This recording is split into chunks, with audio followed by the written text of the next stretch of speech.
এ শামিম, হুজুর, হুজুর, এদিকে আয়, শোন শোন শোন। কিরে দোস্ত, কি খবর? এত জোরে জোরে ডাকিচ্ছু, ঘটনা কি? জরুরি কথা আছে দেখে তো তোকে ডাকনো। আচ্ছা, তুই যে এ রাত একটার থেকে গজল, তারপরে কেরাত, সুরা কেরাত মাইকত শুরু করিস, আমার কাছে ঘুম নষ্ট হয়, সেটা তুই বুঝিস না? ইয়া আল্লাহ, তুই ইনকার করছো কবে? এর তো হাম নাথ হাদিস কোরআন পাঠ করা হয়, এর তো আল্লাহর খুবই সওয়াব। বুঝিস কিছু হাদিস সম্পর্কে কিছু বুঝিস? ইনকার কোষ কে? আল্লাহ গুনাহ দিবি তো। আল্লাহ গুনা দিবি তাহলে হয়? তোকে আজকে হাদিস শিখামো, চ ওইটা বসে থেকে তোকে শিখাচ্ছি, চ। আচ্ছা শোন, একটা সময় আসলো, মানুষ সেরই সময় ডাকিচ্ছিল। আচ্ছা, সে ডাকাটা কিন্তু বেশিক্ষণ লয়, 2 4 5 মিনিট, 7 মিনিট, 10 মিনিট ডাকিচ্ছিল। কিন্তু এখন কিন্তু দোস্ত সে যুগ আর নাই। এখন অ্যালার্ম ঘড়ি আছে, মানুষের ঘরে ঘরে হাতে হাতে মোবাইল আছে, সেরই সময় ডাকার আর কোনো প্রয়োজনই নাই। অ্যালার্ম ঘড়ি ডাকে তুলবি, বুঝছো? এই জোরে জোরে মাইকিং করা, এই গজল কোয়া, হামনাত কোয়া, এটা কিন্তু মানুষের জন্য খুবই একটা বিরক্তিকর ব্যাপার, বুঝছো?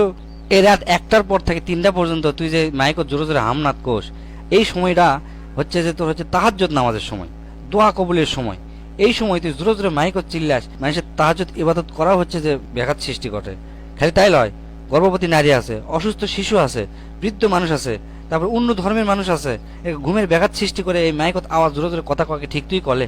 তা তো বুঝনো দোস্ত, কিন্তু কোরআন তেলাওয়াত তো সওয়াবের কাম। ঠিক আছে, বুঝছি, কোরআন তেলাওয়াত করলে সোয়াব হয়, সেটা সগলি বোঝে।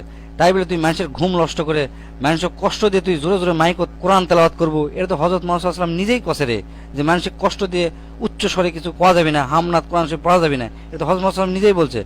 তুই ডাকা পারিস, তুই সেরি 1 ঘন্টা আগে তুই ডাকে দে, 5 মিনিট ডাক, হামনাত কর 5 মিনিট, এটা কর, কোরআন তেলাওয়াত কর, ছোট একটা সূরা পাঠ কর, কোনো সমস্যা নাই। তাই বলে তুই ঘন্টার পর ঘন্টা কদিয়ে থাকবো। অনেক মানুষ আছে রাত একটার সময় ঘুমায়, ঘুমটাও নষ্ট, তাহলে শরীর খারাপ হয়ে যাবে না? আর অন্য ধর্মের মানুষ কি মনে করবি, যে আমাকে ধর্ম হচ্ছে ভালো লয়, মানুষের কষ্ট দেয়, এমনিতে একটা বিতৃষ্ণা উঠে যাবে তাগের ওপর। তাহলে জোরে জোরে যে ফজরের আজান দেয়, সেটা কি কবুল তুই ক? তুই আসলে শালার বেকুব।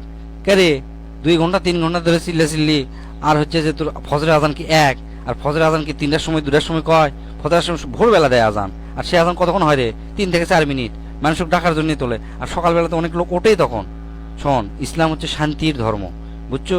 যেভাবে ইসলাম চায়, কাউকে কষ্ট দিয়ে কখনো ইসলাম ধর্ম চলে না, বুঝছো?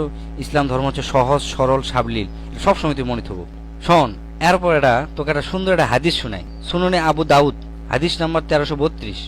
এই হাদিসত আছে, হযরত আবু সাইদ রাদিয়াল্লাহু হতে বর্ণিত। তিনি বলেন, একদা হযরত মুহাম্মদ সাল্লাল্লাহু আলাইহি সাল্লাম মসজিদ ইতিকাফ অবস্থায় আসলো। ইতিকাফ অবস্থায় থাকার সময় সাহাবীরা করেছে কি, উচ্চ স্বরে কেরাত পাঠ করেছে, বুঝছো?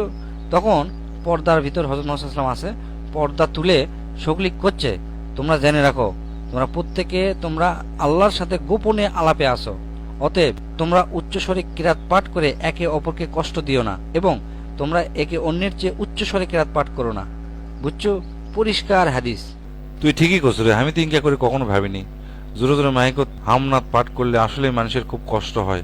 অনেকে আছে গভীর রাত পর্যন্ত কাজ করে, ঘুমাবার যায়, তখনই হয়তো শুরু করি। ইনকা করে আর কোনোদিন কমো না। ওই সেরির 1 ঘন্টা আগে সকলিক ডাকে তুলে দেবো, 5 মিনিটের জন্য হয়তো ছোট একটা কোরআন তেলাওয়াত করবো বা হামনাথ গামো, তারপরে শেষ। আর কিচ্ছু কমো না, যা।